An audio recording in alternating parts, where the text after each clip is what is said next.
this project that is so close to my heart. Like Annalisa was talking about, we started talking about this project a while ago, and we presented this in multiple platforms, and she's asked me to come back and present to this group. So I am really excited about this. Before I start, I want to thank my management for supporting this effort for more than a decade now.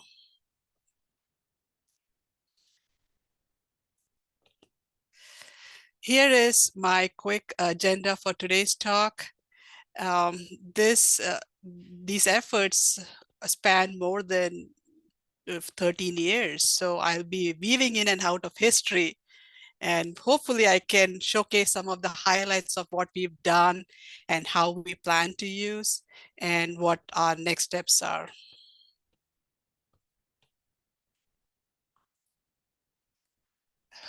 So we are the San Antonio River Authority. We were established by the state of Texas in 1937 with the goals of protecting, preserving, and managing the environment of the San Antonio River Basin. Our vision and mission is heavily invested in working towards healthy creeks and rivers. For those who do not know us, please check our website. We have a lot of cool projects and cool things to showcase. And I'm sorry, I'm not able to show my pretty face. My camera doesn't work today. So we are located in South Central Texas. This is our 4-county jurisdiction. This is the main stem San Antonio River.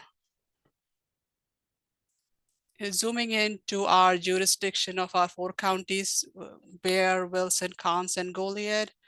Most of us may recognize the San Antonio River by its famous river loop. We are more than that.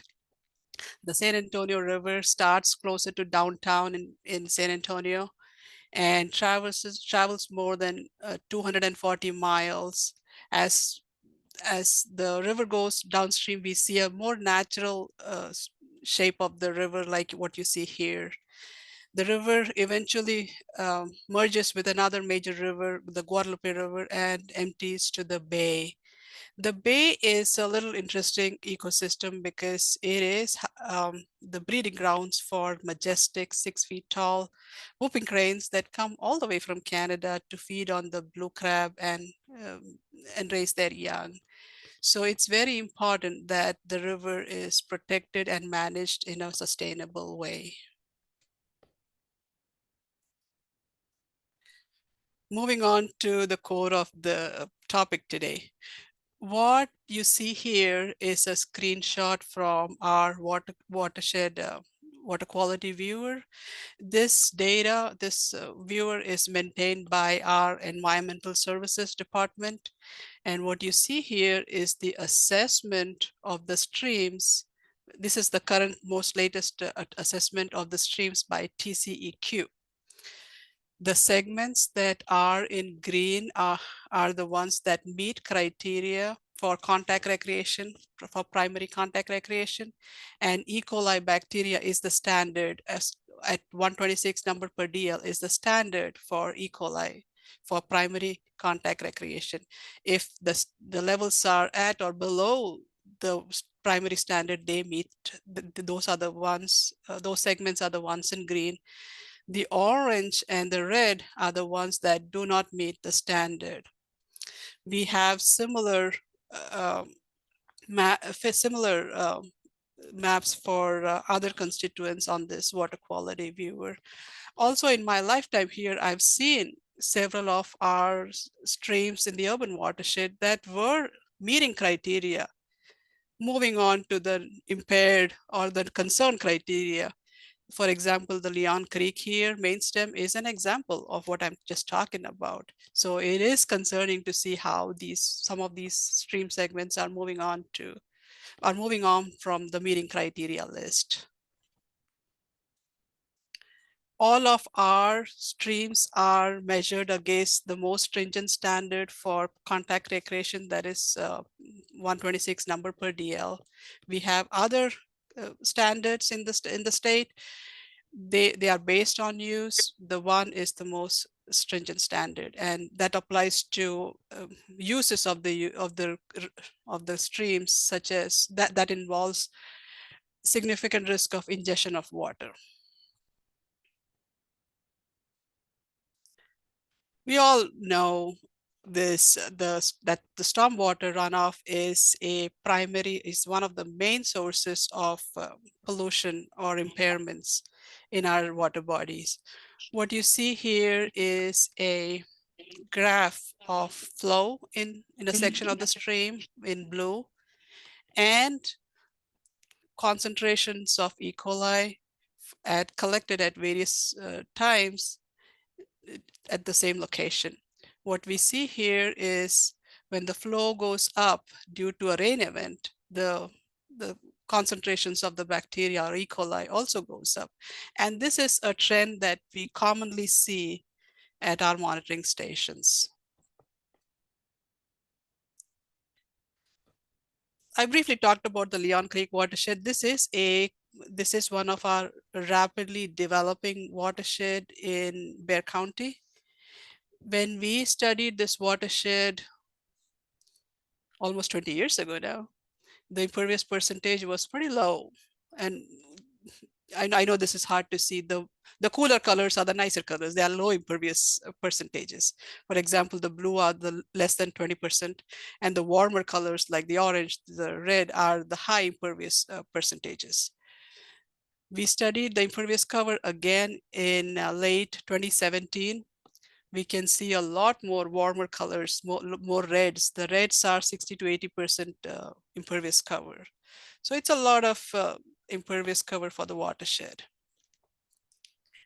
And looking in the future, looking at development trends, zoning, it looks like this watershed is going to be more than half impervious.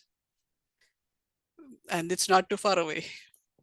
So it's important that development needs to go in a way where it's not affecting the water, the streams and the rivers. Here is an example of developed watershed, which is the Upper San Antonio River watershed in Bexar County. It was more than half developed when we last studied it. Again, in 2017, we see a little increase in the impervious cover, and going into the future, the portion that was less developed will be fully developed, almost fully developed, raising the impervious cover to a lot of imperviousness. So when it comes to water quality planning, what we've observed is the approach has been somewhat qualitative in nature. There are some regions like the Edwards Aquifer protection areas where LID, low impact development, BMPs, best management practices are implemented. However, there is not a system in place where the health of the rest of the watershed is accounted for, or what management practices have to be implemented for managing the health of the streams and the rivers. Also, we talk about, I showed you the assessment of our streams, and that's what the TCQ assessment of our streams.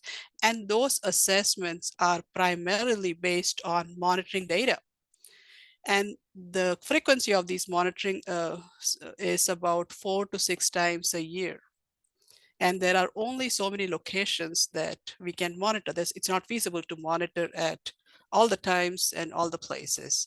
So if we rely solely on monitoring data, it may not paint a complete picture on how to manage our watersheds. So there is clearly, though monitoring data is very important, there's clearly a temporal and a spatial gap of the information that it can give us.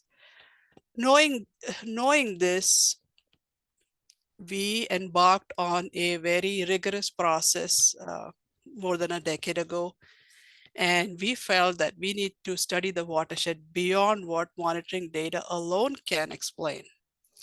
The first step, the process is shown in simple blocks here, but But the journey was not that simple. It took a lot of time, efforts, and consistent and our management's consistent support to make this workflow happen.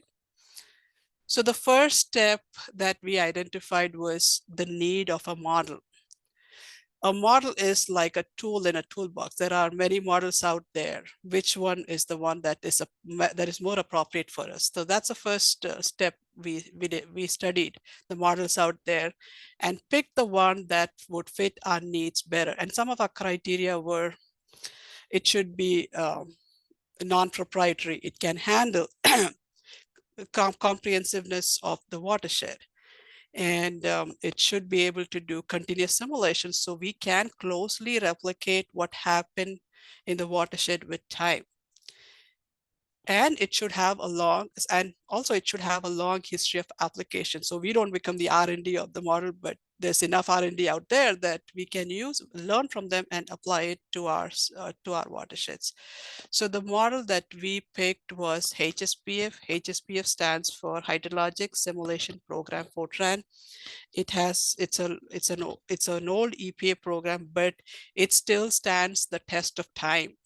I was in a conference. I was in the American Water Resources Association conference, a national conference, a few months ago, and it was like a treat for me because I saw a lot of presentations where they used HSPF to study the watersheds. So this model did stand the test of time.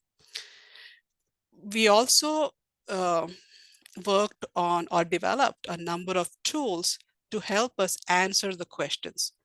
How much load reduction do we need to do in order to hopefully get the streams and the rivers in compliance with the state standards? And where is it we need to apply these best management practices or mitigation practices in order to work towards this goal? So those were the big questions we need answers to so that we can inform how watershed management needs to occur.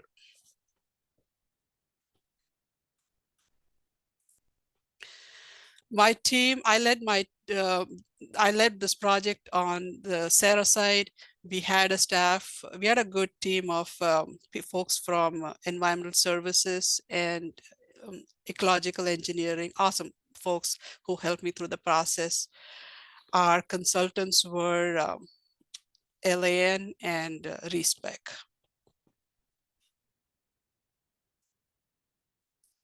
So here is a big list of everything we developed in the last decade or so. I'm not going to bore you with each and every one of them, but I would like to highlight a few of them and show how it related to our workflow closely in helping us answer the questions. That is, quantify the mitigation and quantify the issues and the mitigation.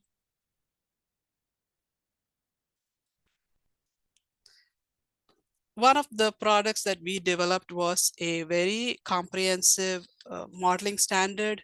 So it has all the information that is currently available, and what also we learned and we felt was important in model development. This product was released out to the users group more than 10 years ago, and it certainly is one of a kind. It has valuable information on guidelines to develop water quality models. There are some helpful standards, very good standards on calibration, validation, and other practices. With comprehensive models, there is also a very big need of data to feed those models in so that they can give us the results of what is expected. Here is a list of some of the main data sets we used in our models. We recently went through a floodplain mapping update for our project. So we had updated hydraulic and hydrologic models. So we use those models to develop the routing component of the model. The routing is just getting the water along the stream. So for that, we use the models to develop those tables. for that process. Topography contours are a very important input when we use it. We use the latest ones that was available. We also included hydraulic structures like dams, reservoirs, lakes into the models. When we updated the models in the last couple of years, we also made sure we included the tunnels. San Antonio watershed has two important tunnels, the San Antonio tunnel, river tunnel, and the San Pedro tunnels. We included their functions into our models, and this was a very tedious task, but we are happy with the product. The recirculation feature is included in our models. It is a big deal. We also had to look at the soils data. Land use and impervious cover is very important because HSPF looks at land use and impervious cover separately. So that's an important input. The information that that was input to the model is weather data. We had a number of sources that we collected weather data from. Because this model runs continuously, we need continuous weather data to feed the system. That is rainfall, not only rainfall, but cloud cover, wind velocity, humidity, and all those other weather data. The weather data itself was from the NOAA, National Weather Service. For rainfall, we had number of gauges that we were able to use. We had a good network. USGS flow data were used to calibrate and validate our models to make sure that the model performed as closely as possible to the observed data by the gauges. We work closely with the USGS folks to get help with the groundwater recharge and also spring flow information.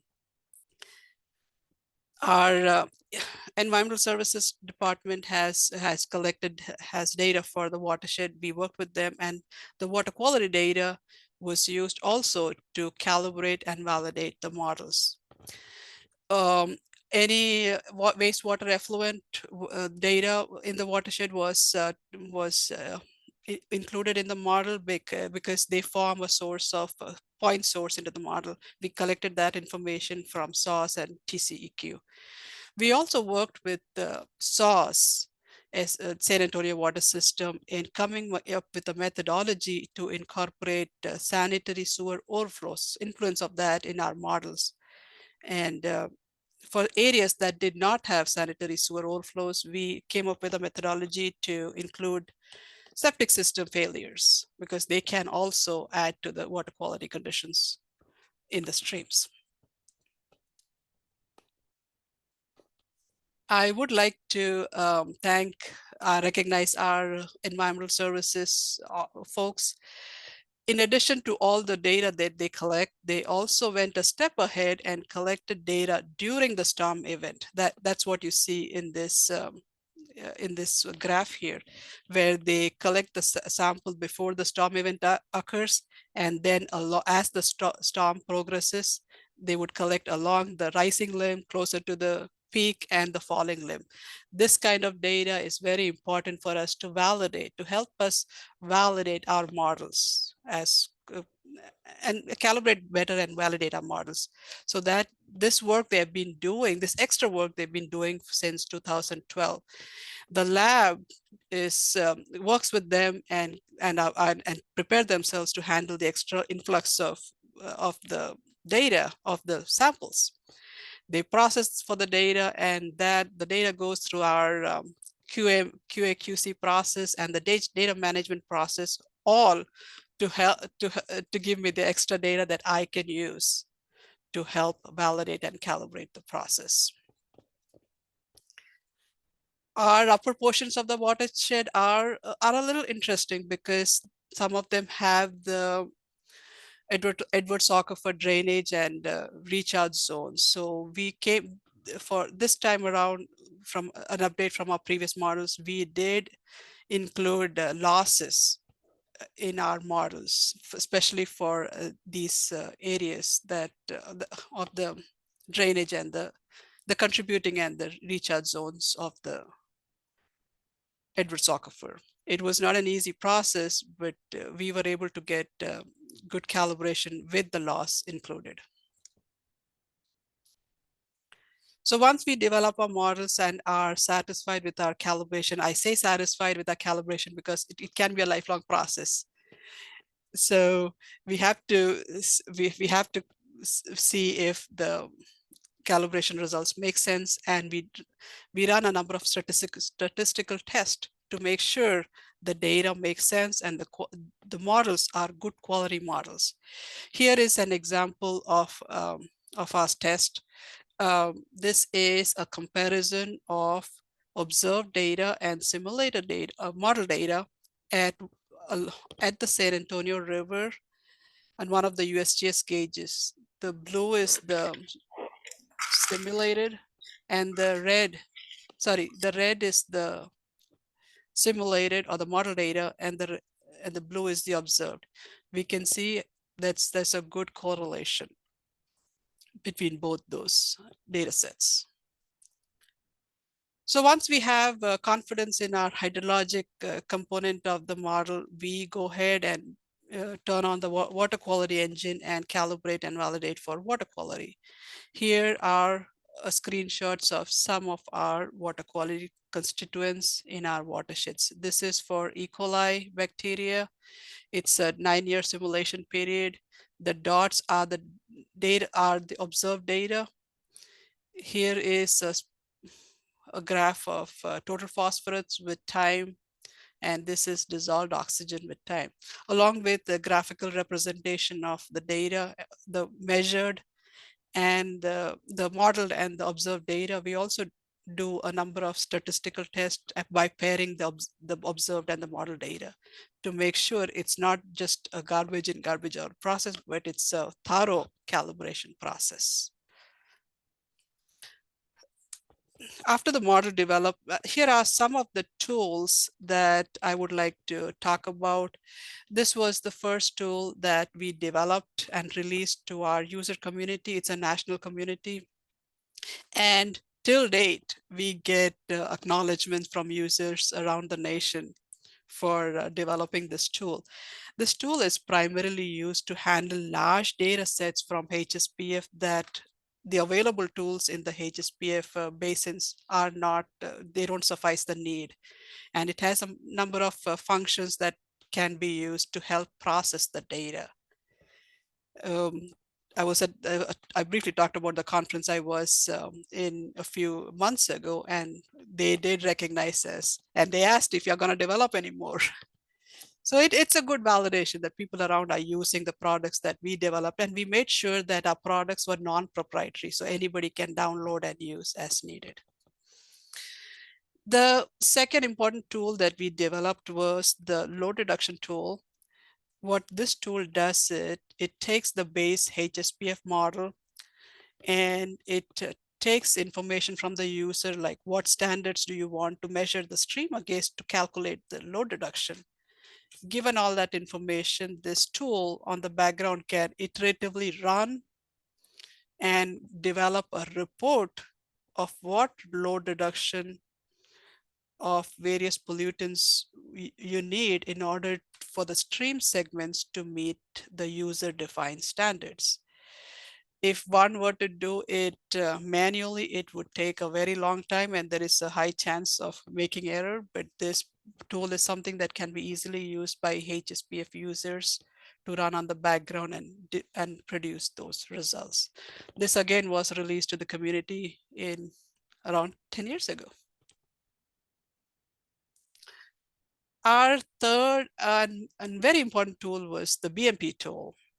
This has a very complex workflow, but the main purpose of this tool is it takes information from the base model, it takes information from the previous tool, the load reduction tool, and it has a very comprehensive BMP database. It uses all that information, it feeds it into an optimization engine and gives us a report of what combination of BMPs and how many you need.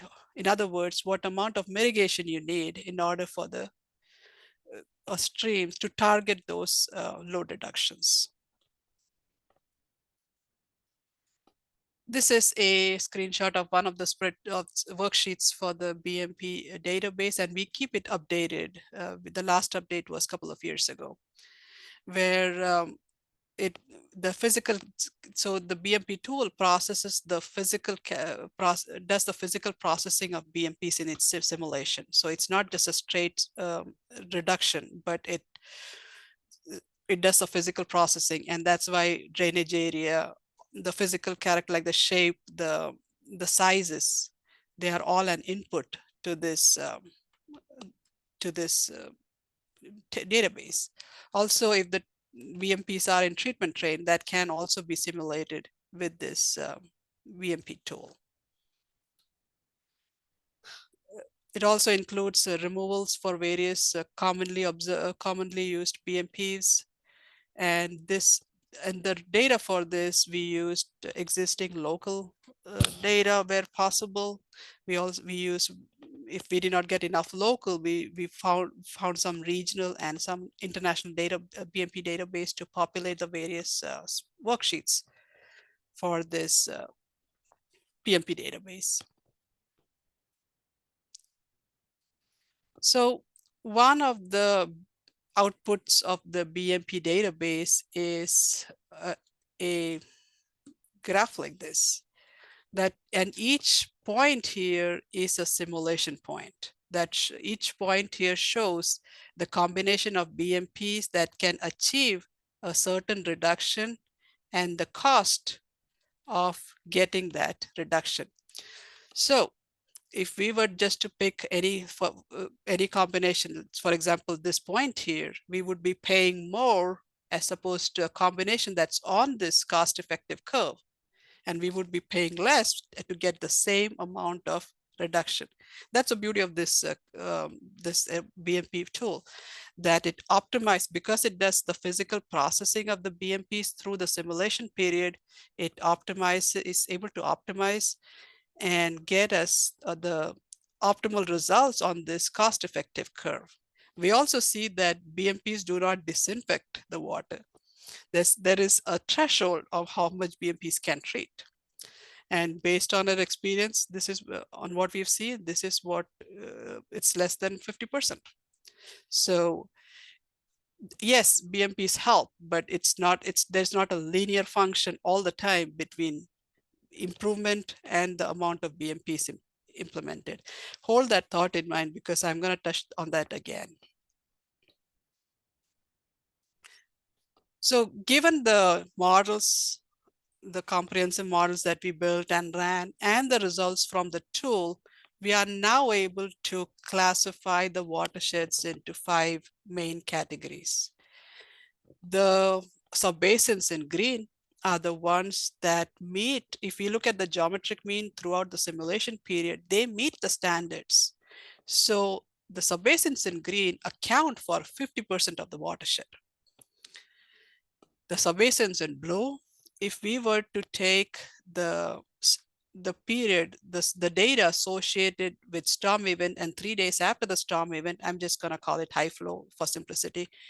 If we were to take the high flow data out of the simulation period and look at rest of the data, the yellow areas meet the standard. The orange ones are the ones that can meet the standard if there is BMP implementation and the amount is specified by our BMP tool. The blue ones, no matter what you do, no matter how many BMPs you put, we cannot meet the standard during all the data sets. But if we remove the high flow events, we can meet the standard with BMP deployment. And the last category is the ones in gray, where no matter what we do, we cannot meet the primary context recreation standards during any time. Only the higher standards we can meet with some BMP implementation. So that's a reality check. Like, yes, improvements are needed. So information like this, which is based on a good quality model and analysis, will give us that information. Where is it more appropriate to implement BMPs? We have this data for our urban watersheds, for all our urban watersheds. We also went ahead and we were trying to study the characteristics of the subbasins that need BMPs. For example, how much development is going to happen in future that would potentially help us to figure out strategy on how to stop the bleeding or stop the bleeding from occurring. Like, how do we influence development? Again, we are not the regulatory agency. We can only influence our partner agencies. So we are certainly involved with our City of San Antonio Planning Department and are influencing wherever we can on implementation of these stormwater strategies. Also, we have a quantification of how much BMPs we need for these subbasins in order to meet the standard, hopefully in the future. Along with studying the characteristics of the watershed, we are also looking at these watersheds where BMPs are needed and identifying sites, open areas, maybe school districts or parks, where we can look for opportunities for BMPs. And I'll zoom into a site here. So that site looks like this. This is near the Leon Creek. Leon Creek main stem runs here. It's a trailhead. This identified area gets flow from a development, residential development upstream. It's about 200 acres. The water comes here and enters the creek, the Leon Creek main stem. What we were planning was something like this: a way to treat the water before it empties to the main stem. This here is a high volume bioswale that can potentially treat the runoff before it goes to the main stem. Also, there is some bioretention that can treat the parking lots. We also included riparian vegetation. So it's not only addressing the water quality, but it's more inviting aesthetic to the neighborhood. The park has been enhanced to be more neighborhood friendly, and they can enjoy the park. And also features like this help with the heat island effects. So it's multifunctional strategies like these. We hope to work with other partners and encourage this application of BMPs where we need. An example of application from our models is this awesome project. This is one of the 2017-2022 City of San Antonio bond project, where we partnered with them to implement BMPs on a handful of projects. There were a couple roadway projects and a few building projects. This was one of the roadway projects, Broadway Corridor. It's about a mile stretch. The limits of the projects are from East Houston to IH 37.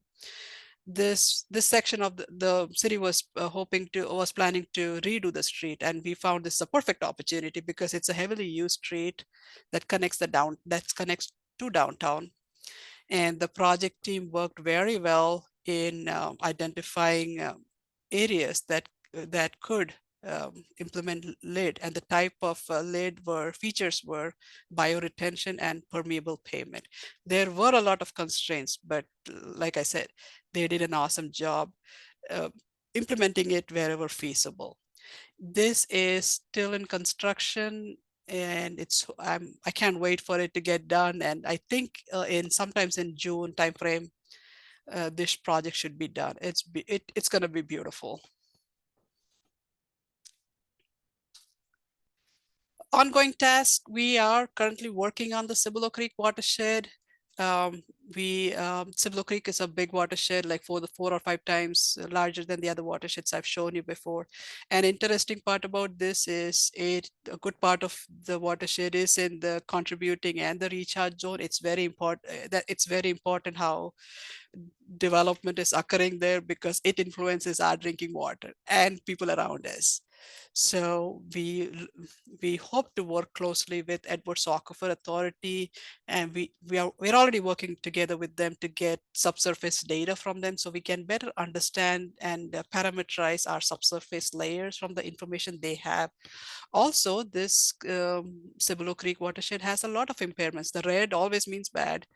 It has a lot of impairments along the watershed. So this project will be done in a couple of years, and we hope to get good management strategies from this project.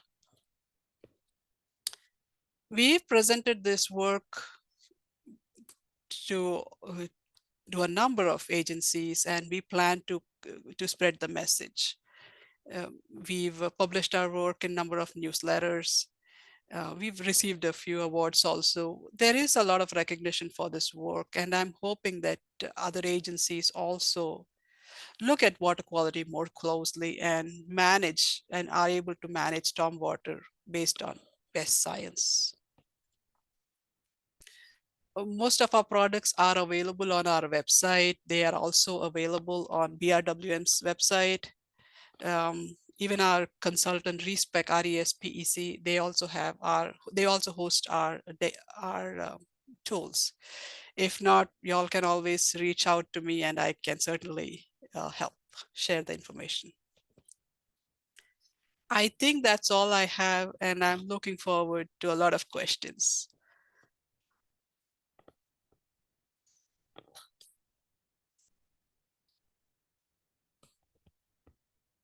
Thank you. I appreciate it. Well, thank you, Sheeba, for your talk. I appreciate it. Like I said in the beginning of the presentation, you can put any sort of questions or comments or just thoughts into the chat and we can address them here. We can also go about, if you want to just raise your hand, I can shake hands and we can ask questions that way. Sheeba, you can stop sharing your screen if that's okay. Yes, yes. Thank you. So one question I have for you, it's from George Vinny. He says San Antonio and San Pedro Springs are the natural headwaters of the San Antonio River. They go dry periodically due to groundwater pumping, but are the only major Edwards Aquifer springs that are not continuously monitored. Do you know if there's any interest in Sarah teaming up with the Edwards Aquifer Authority to continuously monitor the spring flows and quality?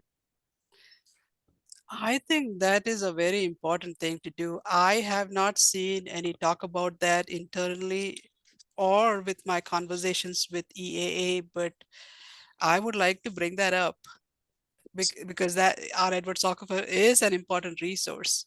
So I certainly would love to see the effect of everything that you're doing on the springs. That would be important to know. Thank you. Thank you. And then we had some comments saying looking forward to seeing the Cibolo Creek model and in the Bernie area especially. Alan Montsmore asks, what role does plastic pollution play into your considerations when you're modeling, if it takes into any sort of consideration at the moment? Good deal. So the BMPs not only help with the capture and reduction of the E. coli and other commonly observed pollutants, it can also help with other that we are not monitoring for.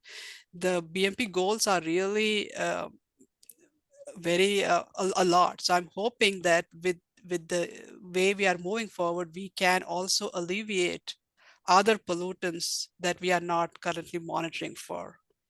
But plastics directly, I don't have much information to talk about, but I can certainly say that these can certainly help with other pollutants.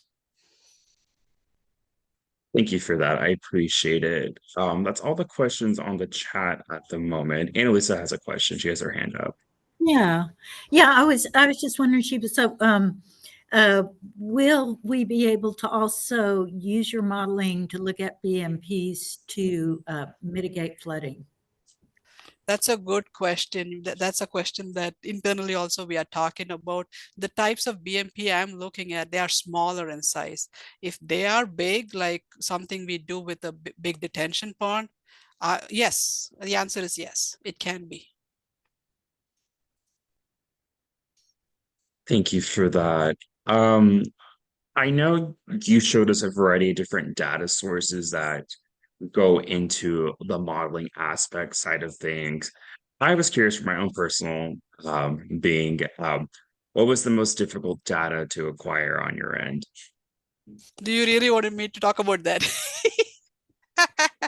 Well, I would. I'm curious.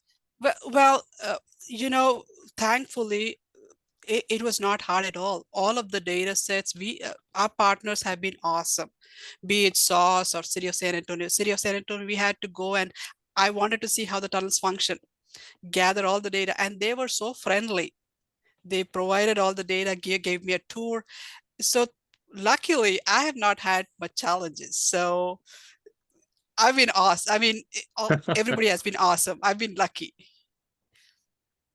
Well, glad to hear that. I'm glad it's been very lucky for you so far. One more question came into the chat. Let's see.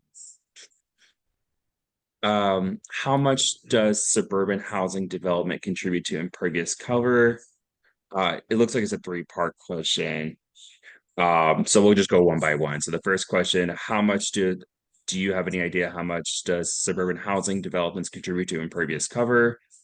Oh yes, we have certain percentage of impervious cover. I think general residential ones are about 40% impervious cover. Yes, like rooftops, parking, driveways, they are all impervious. The roadways, they are all imperviousness, right? So Mhm. they do all contribute. Yes, the small ones help. And I'm glad you talked about installing rain gardens because the goal is to disconnect the impervious cover. So the more features like rain gardens and other features we have, it will disconnect the direct effect of connected imperviousness. So small BMPs certainly help, but we need a lot of them, a concerted effort on installing them in development. That's a good point. Yes. Okay, looks like you got all three. So that's great too. I'm glad you addressed that. One more question came into me. How many storm events did you use for your model calibration? Is model verification an ongoing process?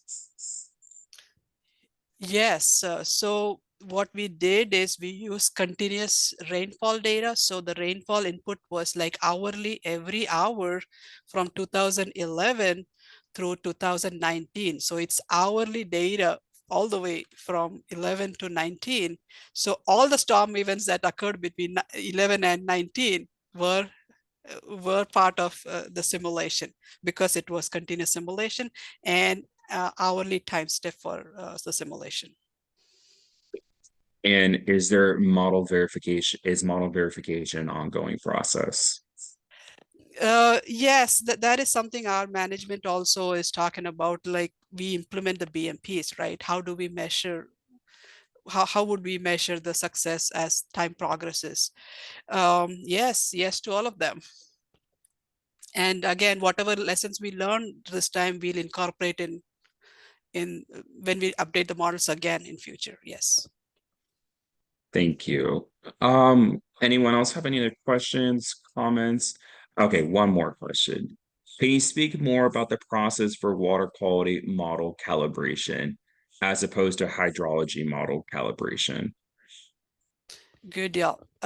So for water quality model, HSPF has various routines for different constituents. And we adjust the parameters in a way that they match. And again, the parameters, they all have the ranges. We don't curve fit. If some, like, can I share real quick? Yes, you can. Go ahead. And we can see your screen, so you're good to go. Good deal. For example, what you see here is monitoring data. So there are times we are not able to meet it and we are not going to push the parameters beyond the limit just to curve fit. So the idea of calibrating is we get most of the observed and the simulated data match as closely as possible, but it's never possible to get all of it because there could be many other things that we are not capturing, and that is reality. The apart from graphical representation, we also do like a paired test. We look at the paired data, for example, that if oxygen was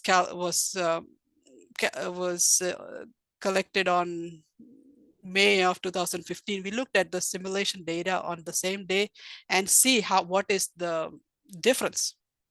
So that we do something statistical test called the student t-test, f-test, and the student t-test that shows us what the correlation and the goodness of it is between observed and the simulated data. So it is a lot of work, but the guidelines say within 10%, 5% for some constituents, and 10% is, or sometimes even it's even 15% are okay.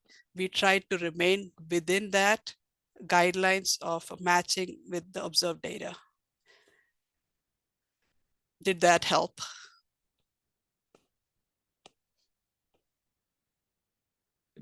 Sorry, I was muted.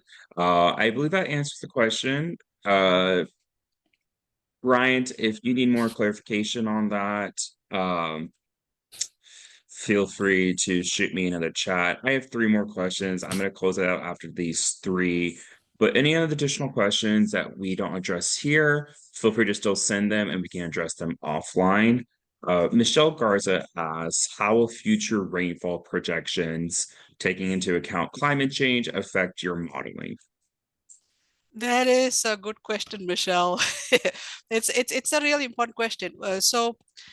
We as I've been talking to Edwards Aquifer Authority, they mentioned they have real refined data sets for our region, and I haven't looked at it. That shows influence on the various aspects of weather with climate change. If we get that data, we can simulate the maybe be it increase intensity or whatever it is. We can certainly simulate that process and show the effect on water quality and the flows and water quality. It's not gonna, it's gonna be a little tedious process, but it can be done, yes. Michelle says, thank you for that. Good 2 deal. more questions for you. I have an individual asking me, in terms of the whole presentation, what was presented today, what would you recommend for the homeowner to do with all this information, or what part could they play? I'm sorry, where can I see that? I Oh, lost you. it was directed right. It was a direct message to me. I got an individual ask me, what would you recommend a homeowner to do? Um, there are many organizations like Sarah. I think Michelle can talk to this. We have something called rain garden clubs, where we meet with people, like-minded people, and go and install these features in smaller settings. That is one way. And if you want to come over and talk to us, if you are in this region, I'd be glad to help you identify any of those clubs if you are interested. Yeah, and I would add that Greater Edwards Aquifer Alliance on our website under publications, we have a manual that shows exactly how people can install rain gardens and other BMPs on their own properties. It's got an extensive planting guide and everything. So that's available for free download on the GEAA website. Good deal. Sarah also has a lead manual. Maybe it adds more value. And we have a lot of passionate people, so you are welcome to come talk to us anytime. We'll be happy to help you all. Thank you, Sheeba. Michelle also mentioned just the website at saveriverauthority.org, and also the San Antonio Water System has Golden Style SA website to help. They offer some sort of coupon incentives to help pay you for removing grass and installing rain gardens, things of that nature. Let's see. And then I have 2 questions, and I'm going to close that off after this. one question was just very generic about where on the website can you read about this. I'm guessing it's just reading more towards about your research, Shiva, and I believe you included a link in your presentation. Do you mind just pushing that over into the chat as well? Yes, I can certainly add that link to the chat. Yes. Thank you. I And appreciate it. And the website has some information. We are hoping to put all the reports. I just need to work with our IT folks here to put all the reports and models on the website, so it's available for anybody to read more. There's one more question. It might be out of the scope, and we may have to push this to an offline conversation. An individual would like to know if there's any monitoring on emerging contaminants such as PFAS in the San Antonio River Basin. I am not the best person to say that, but we have, I can, if you can send me an email, I can send you the contact of our environmental services folks who will know more about that. Okay. But that is an important aspect. Okay, thank you for that. So I'm going to close out questions. If you have anything else you want to include or email Sheba, Sheba, could you also include your email address in the chat as well? Yes. This presentation will be available on our website once we get done and wrapped up. But to conclude, I'm going to turn things over to Rachel Haynes, who's our policy director here at GEAA, to let you do a little spiel about our Water Wonk series coming in March. So Rachel? Perfect. Thanks, Nathan. So yeah, thank you all again for attending. I put this information in the chat, but I'll go ahead and give it here now as well. Our next lecture in our Water Wonk series is also really exciting. We will be having a lecture presented by Danielle Craig. She's a graduate instructor in the Department of Landscape Architecture at Texas Tech University. And she's going to be presenting on her research about integrating stormwater ecosystem services into local government. So really cool nexus between both the hydrology and ecosystem services and local land planning and policy.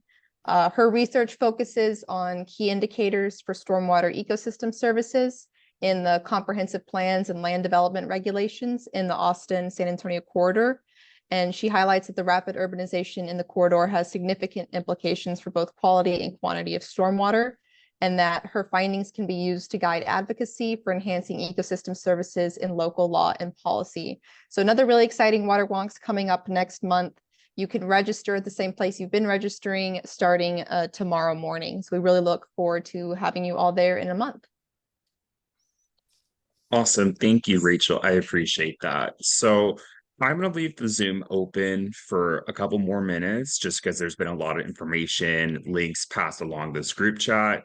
But I want to thank everyone for attending this month's Water Walk series, and feel free to join us for next month, same time and place. And we're excited. So thank you guys for attending this afternoon, excuse me. Sheeba, thank you so much for a great presentation. Very insightful, and we're good to go. So thank you, everyone, Thank you all. and have a great rest of your afternoon, okay?